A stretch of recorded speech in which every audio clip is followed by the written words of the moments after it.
destinatarios privilegiados de la salvación universal. En este horario nocturno quise continuar esta introducción al Evangelio. En este momento continuamos con el Evangelio según San Lucas, que rige este ciclo litúrgico C que estamos transitando. Y tras algunos temas introductorios y aquella comparación entre Juan el Bautista y Jesús, queremos ahora abordar este tema. La salvación es universal, pero la experiencia que tiene el apóstol San Lucas, lo que ha recogido de los testigos, su propia contemplación del misterio de Jesucristo, le hace percibir que el Señor deposita su mirada de un modo muy especial en algunas situaciones, en algunos personajes. Y uno podría decir que Lucas detecta como este axioma: a mayor padecimiento del mal, mayor bien salvífico dado por Dios. Claro, parece evidente, ¿no? Si el mal está muy enquistado, si el mal está muy presente y muy intenso, hace también falta una proporcional y sobreabundante acción de la gracia que rescate, que sane, que libere. Entonces Lucas nos va a contar en el Evangelio personas que por responsabilidad personal o por pecado de otras personas cuyas consecuencias caen sobre ellas, bueno, viven una presencia intensa del mal de las cuales el Señor con misericordia, con amor de misericordia, las rescata. Por supuesto que debemos notar que cuando Lucas comienza la narración del ministerio público de Jesús tras las tentaciones en el desierto, lo primero es ubicarlo en Nazaret y en la sinagoga. Capítulo 4, versículos 16 y subsiguientes. Nos lo narra así: fue a Nazaret, donde se había criado, y según su costumbre, entró un sábado en la sinagoga y se puso en pie para hacer la lectura. Le entregaron el libro del profeta Isaías, lo abrió y encontró el texto que dice: el Espíritu del Señor está sobre mí, porque Él me ha ungido para que dé la buena noticia a los pobres. Me ha enviado a anunciar la libertad a los cautivos y la vista a los ciegos, para poner en libertad a los oprimidos, para proclamar el año de la gracia del Señor. Lo cerró y se lo entregó al ayudante y se sentó. Toda la sinagoga tenía los ojos fijos en él. Él empezó diciéndoles: hoy, en presencia de ustedes, se ha cumplido este pasaje de la Escritura.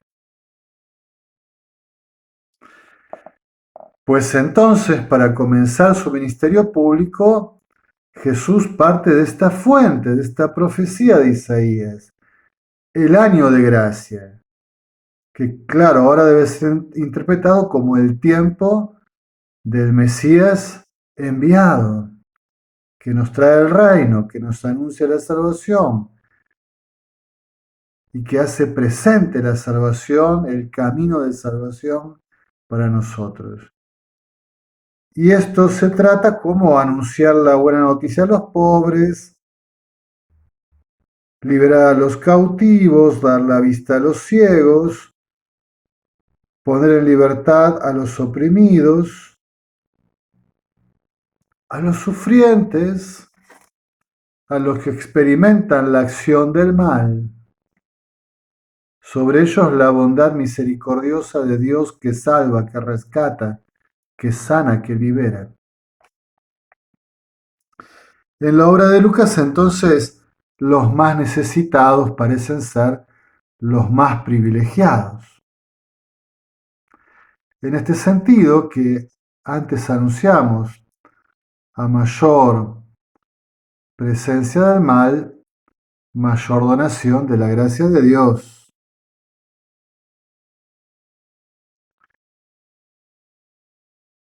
Y estos textos que vamos a ver también tienen un toque tan propio del Evangelio según San Lucas, que es la alegría. La alegría que brota de la acción de Jesús en aquellos beneficiarios, la acción que provoca el Espíritu Santo. No es cualquier alegría, es la alegría de la salvación, la alegría del encuentro con Dios que transforma la vida.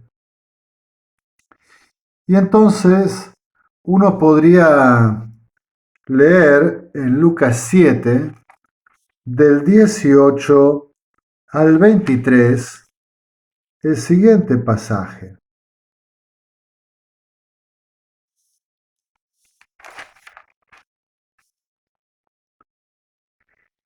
Los discípulos de Juan le informaron de todos estos sucesos.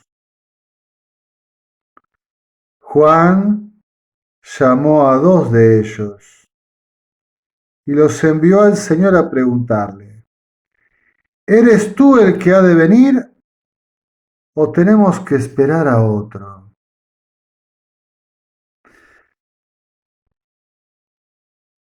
Evidentemente, Juan el Bautista, como también lo atestigua este Evangelio, predicaba la inminencia del reino y del juicio de Dios.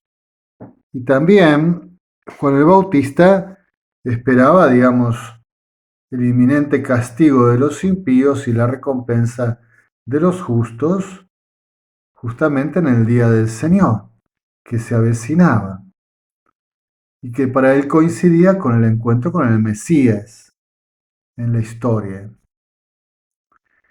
Y claro, de pronto, frente a las acciones de Jesús, le surge esta pregunta, esta acción paciente, misericordiosa, que abre oportunidades, que sigue invitando a la conversión, que no trae inminentemente el juicio, sino que el juicio parece quedar pospuesto, como lo sabemos por la fe, a la segunda venida gloriosa, y ahora la venida es juicio en el sentido de que te ofrece toda la salvación y que tu libertad tiene que adherir o rechazar. Y entonces Juan Bautista manda a preguntar, ¿eres tú el que ha de venir o tenemos que esperar a otro? Recuerden, Lucas capítulo 7, versículos del 18 al 23. Los hombres se le presentaron y le dijeron, se presentaron, claro, los discípulos de Jesús, los discípulos de Juan, perdón, frente a Jesús. Juan el Bautista nos ha enviado a preguntarte si eres tú el que había de venir o si tenemos que esperar a otro. En ese momento Jesús sanó a muchos de enfermedades, achaques y malos espíritus, y devolvió la vista a muchos ciegos. En ese momento, cuando le preguntan, Jesús se dedica a esa acción misericordiosa de rescate. Después les respondió, vayan e informen a Juan de lo que han visto y oído. Los ciegos recobran la vista, los cojos caminan, los leprosos quedan limpios, los sordos oyen, los muertos resucitan. Los pobres reciben la buena noticia y dichoso el que no tropieza por mi causa. En el fondo, la respuesta de Jesús, unida a la acción concreta de sanar, de liberar, es coincidente con el comienzo del ministerio público y del texto de Isaías. Para esto he venido, para ejercer este tiempo de gracia, sobre todo donde el mal está presente y hace sufrir a las personas para rescatarlos, para liberarlos, para sanarlos. También podríamos ir al capítulo 14 del Evangelio según San Lucas. Podríamos tomar este texto desde un versículo anterior, que podría ser tomarlo desde el versículo 7, cuando se nos narra que Jesús está en un banquete y ve cómo todos los invitados buscan los primeros puestos. Una fiesta de bodas. Y de allí saca algunas conclusiones. Pero si partimos del versículo 12,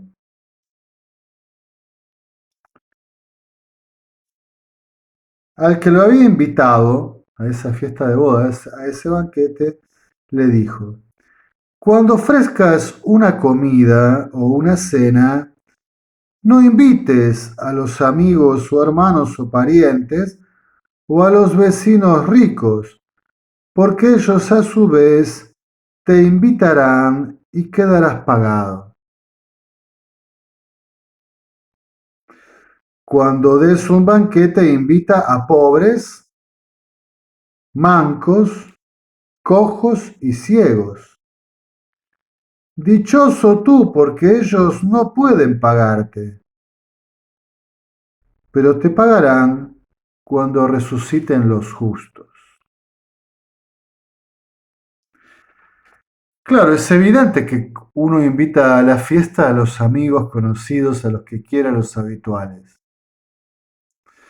Pero aquí Jesús lo que quiere mostrar es que Dios tiene otra dinámica, otra lógica. Y que Dios invita a aquellos que parecería que no tiene sentido invitar. Específicamente a los que no le pueden devolver el gesto. Es decir, se trata de un amor gratuito, no interesado. Es un amor que se da con generosidad a alguien que está en condiciones de no poder devolverlo, y se le da ese amor para rescatarlo, para integrarlo a la comunión, para llamarlo junto a sí, para invitarlo a la salvación. Continúa y cuenta esta parábola. Uno de los invitados al oírlo dijo: dichoso el que se siente al banquete del reino de Dios. Claro, feliz expresión. Dichoso el que alcance la salvación, el que sea alcanzado por la salvación de Dios, el que entre al reino de Dios, el que participe del banquete celestial, de la gloria. Jesús le contestó: un hombre daba un gran banquete, al que invitó a muchos. Hacia la hora del banquete envió a su sirviente a decir a los invitados: vengan, ya todo está preparado, pero todos uno tras otro se fueron disculpando. El primero dijo: he comprado un terreno y tengo que ir a examinarlo, te ruego me disculpes. El segundo dijo: he comprado 5 yuntas de bueyes y voy a probarlos, te ruego me disculpes. El tercero dijo: me acabo de casar, no puedo ir. El sirviente volvió a informar al dueño de casa. Este irritado dijo a los sirvientes: sal rápido a las plazas y calles de la ciudad y trae aquí a pobres, mancos, ciegos y cojos. lo que le había recomendado hace un breve momento, versículos antes, a quien lo había invitado al banquete, a Jesús. Regresó el sirviente y le dijo, Señor, se ha hecho lo que ordenaste y todavía sobra lugar. Era muy espacioso, se ve. El Señor dijo al sirviente, ve a los caminos y veredas y oblígalos a entrar hasta que se llene la casa.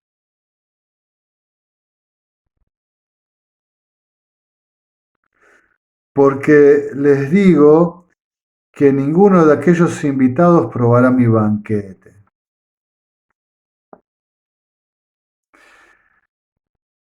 Mateo va a contar esta parábola de un modo muy distinto, con otros acentos, pero aquí en Lucas, evidentemente, hay dos temas que resaltan, ¿no?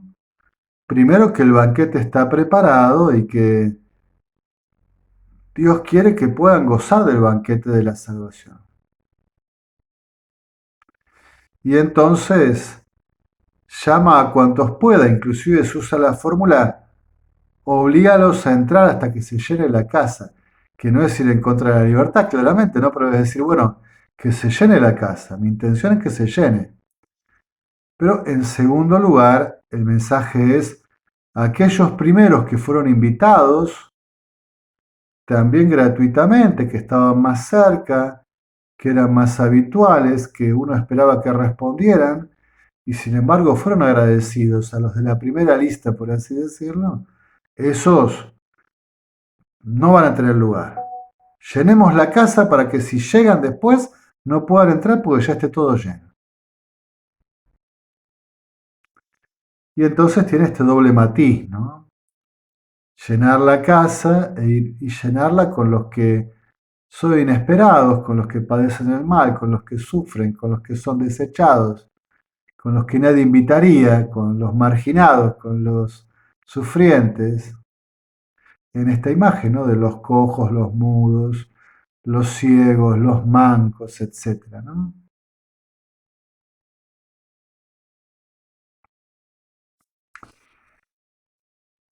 Los destinatarios primeros de la salvación son los pecadores. Y entonces podemos ir al capítulo 18, versículos del 9 al 14.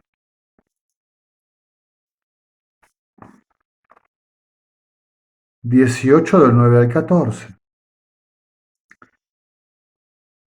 Por algunos que se tenían por justos y despreciaban a los demás, les contó esta parábola. Dos hombres subieron al templo a orar. Uno era fariseo, el otro recaudador de impuestos. El fariseo de pie oraba así en voz baja. Oh Dios, te doy gracias, porque no soy como el resto de los hombres, ladrones, injustos, adúlteros, o como ese recaudador de impuestos. Ayuno 2 veces por semana y doy la 10ª parte de cuanto poseo.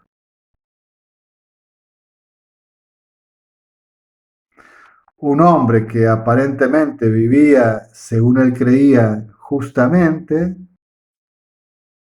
creía que cumplía la palabra de Dios, pero se creía justificado, que él era bueno y que merecía, y desde la altura juzgaba a los demás con superioridad.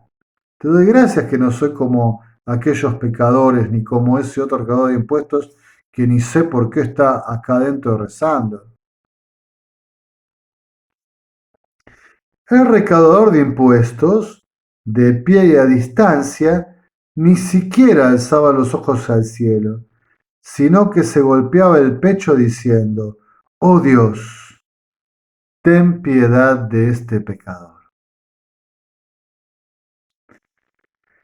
Les digo que éste volvió a casa absuelto y el otro no, porque quien se alaba será humillado, y quien se humilla será alabado.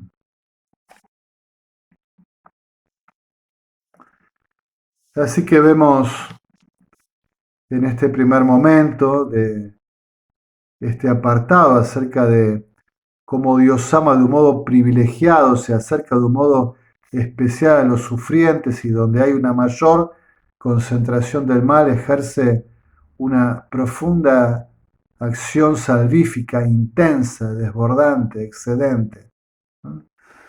Vemos como Dios sale a buscar y acercar a su reino a los que se encuentran bajo el poder y el dominio del reino de Satanás.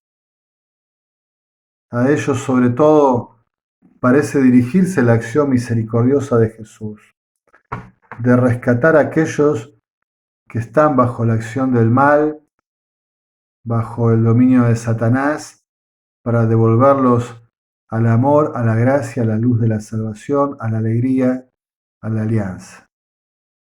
En alabanza y gloria de la Santísima Trinidad.